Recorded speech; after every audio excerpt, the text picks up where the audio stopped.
ফজরের নামাজ পড়ে একটু বেলকনিতে গেলাম। রাত থেকে বৃষ্টি হচ্ছিল, তবে সকালবেলায় বৃষ্টিতে গাছগুলা ভিজে একাকার হয়ে আছে। সেসব দেখতে একটু বাগানে চলে গেলাম। বেলকনিতে আমার কিছু গাছ লাগানো, তাই একটু দেখতে এলাম।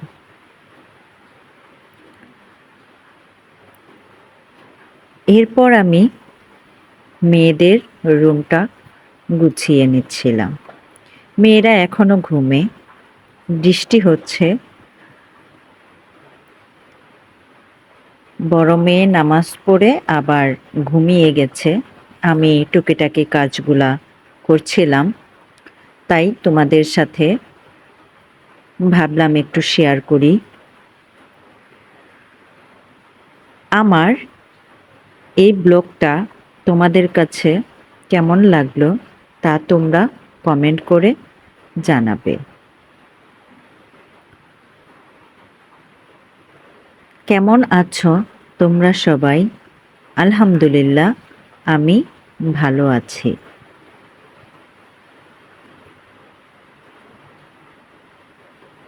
তোমাদের সবাইকে জানাই আসসালামু আলাইকুম। আজকের সালামটা একটু লেটেই হয়ে গেল। মেয়েদের পড়ার টেবিলটা গুছিয়ে নিলাম, একটু মুছে নিলাম। এরপর আমি আমার ড্রেসিং টেবিলটা একটু গুছিয়ে নিচ্ছি।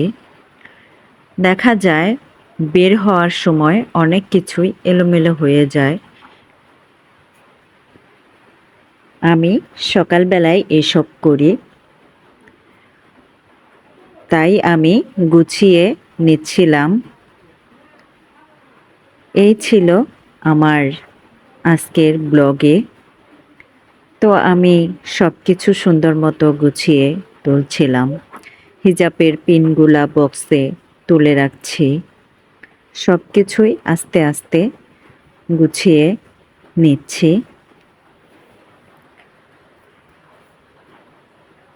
তোমরা কে কোথা থেকে আমার ভিডিওটা দেখছো তা কিন্তু তোমরা অবশ্যই কমেন্টে জানাবে।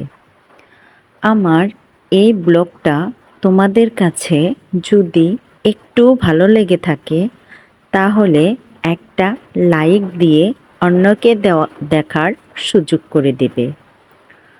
আর যদি একটু বেশিই ভালো লেগে থাকে তাহলে আমাকে সাবস্ক্রাইব করে দিতে ভুলবে না। আমার প্রিয় ভাই ও বোনেরা, তোমরা কে কোথায় থেকে দেখছ অবশ্যই জানাবে।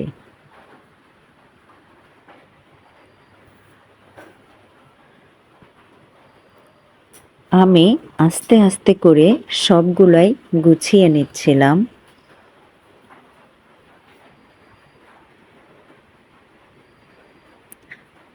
তোমাদের সাথে আমি একটু একটু করে সব কিছুই শেয়ার করতেছি। আমার গোছানোটা কমপ্লিট হয়ে গেছে। এরপর আমি আমার আলমারিটা একটু মুছে নিচ্ছিলাম।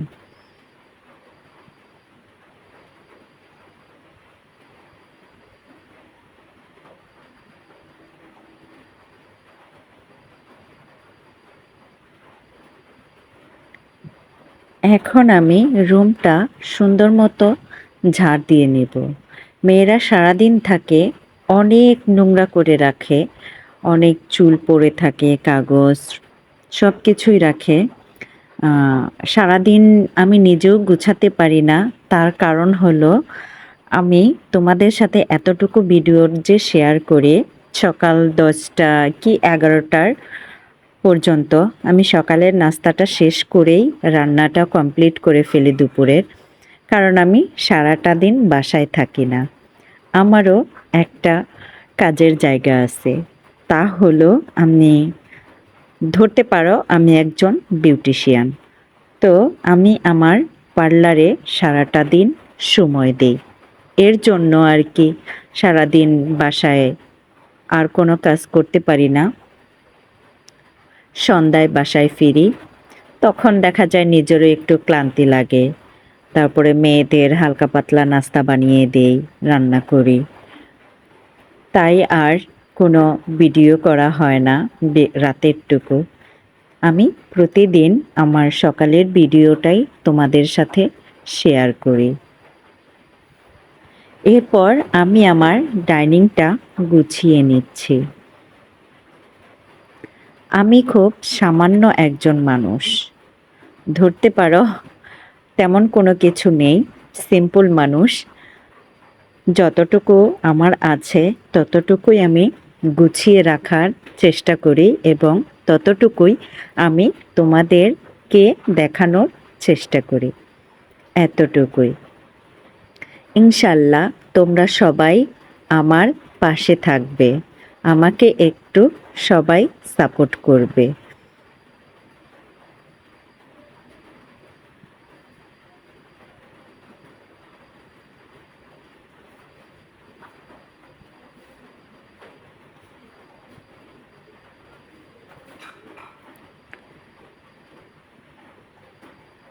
আমি আমার ডাইনিংটা ক্লিন করে নিলাম। এরপর আমি ফিল্টারে পানি দিয়ে নিচ্ছি। ফিল্টারে পানি দেওয়া শেষ হয়ে গেছে, এর জন্য আর কি ফিল্টারে পানি দিয়ে নিচ্ছি।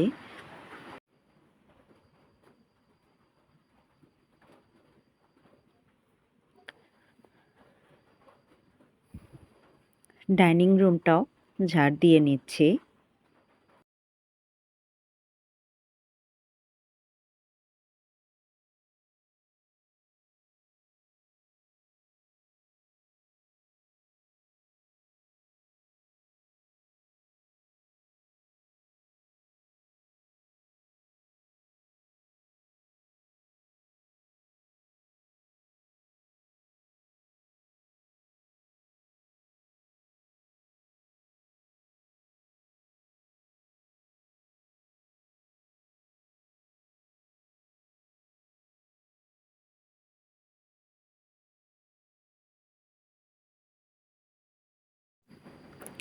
সম্পূর্ণ রুমটা গোছানো হয়ে গেছে, তাই আমি তোমাদের সাথে দেখিয়ে দিলাম ডাইনিং এবং মেয়েদের রুমটা।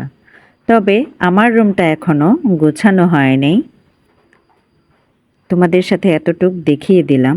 এখন আমি আবার আমার রুমটা গুছিয়ে নেব, কারণ তখন গোছাতে পারিনি, মেয়েরা ঘুমেছিল, এর জন্য আর কি গুছাতে পারিনি। এখন মেয়েরা উঠে গিয়েছে, তাই আমি আমার বেডরুমটা গুছিয়ে নিচ্ছি। এই তো আমি এখন আমার বেডরুমটা গুছাচ্ছি।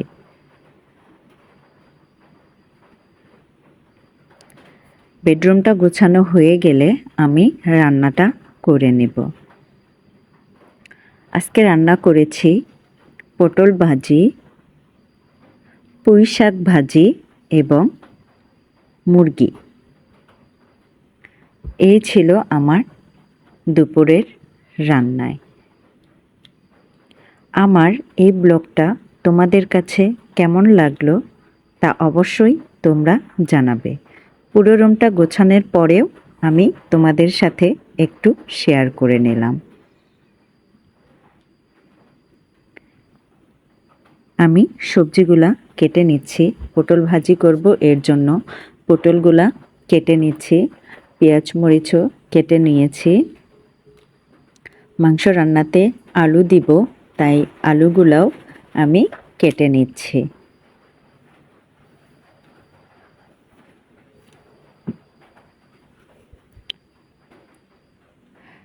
রান্না শেষ করে আমি আমার কিচেন রুমটাও একটু মুছে নেব। আমি মুরগিটাও কেটে নিচ্ছি। আমার ছোট মেয়ে একটু অসুস্থ, একটু না ভালোই, জ্বর এসেছে, তেমন কিছু খেতে পারে না। এর জন্য মেয়ের জন্যই আমি এই দেশি মুরগিটা এনেছি। একটু রান্না করে দিব কষা কষা করে, আর শাকভাজি খাবে বলেছে। এই ছিল আমার আজকের আয়োজন। যাই হোক, তোমাদের সাথে আরেকটা কথা শেয়ার করি। আমার বড় মেয়ের নাম হচ্ছে মমিতা এবং ছোট মেয়ের নাম হচ্ছে মালিহা। আমার এই 2 মেয়ে নিয়েই আমার এই ছোট সংসার। কেমন লাগলো আমার আজকের এই ব্লগ? অবশ্যই তোমরা আমাকে জানাবে। আজকের মতো এ পর্যন্তই। রান্না শেষ করে আমি আর কি সব কিছু গুছিয়ে নেব। এর মধ্যেও আমরা দুপুর পর্যন্ত বাসায় ছিলাম। এরপর মেয়ে অসুস্থ থাকার কারণে মালিহাকে নিয়ে এবং মমিতাকে নিয়ে আমি আমার বাবার বাড়িতে চলে এলাম মালিহাকে একটু দেখানোর জন্য।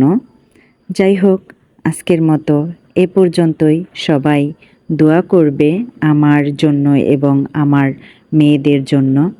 এই ফাঁকে আমি আমার ছোট মেয়েকে একটু খাইয়ে নিচ্ছি, মানে রান্নার মাঝখানে রান্নাটা বসিয়ে দিয়ে ও কিছুই খেতে পারে না, জোর করে খাওয়াচ্ছিলাম, খাইয়ে নিচ্ছি। অসুস্থ থাকার কারণে মেয়েটা কিছুই খাচ্ছে না। ওকে খাইয়ে রেখে আমি আমার পুরো রান্নাটা শেষ করে নেব। সন্তান যদি অসুস্থ থাকে, মায়ের কোনো কাজ করেই শান্তি লাগে না, তো আমিও তার কম নই। আমি অন্যান্য কিছু সহ্য করতে পারি, মেয়েরা অসুস্থ থাকলে ভালো লাগে না। এই তো মেয়েকে খাইয়ে এসে আমি ভাজিটা নামিয়ে নিচ্ছি।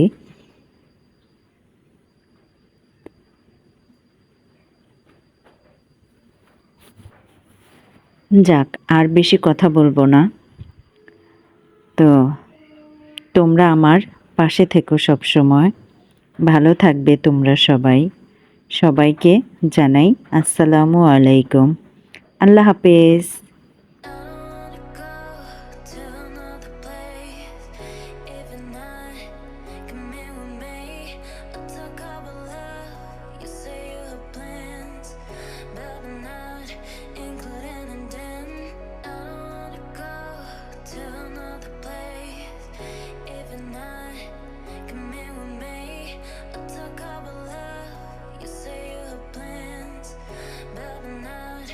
Including a dance.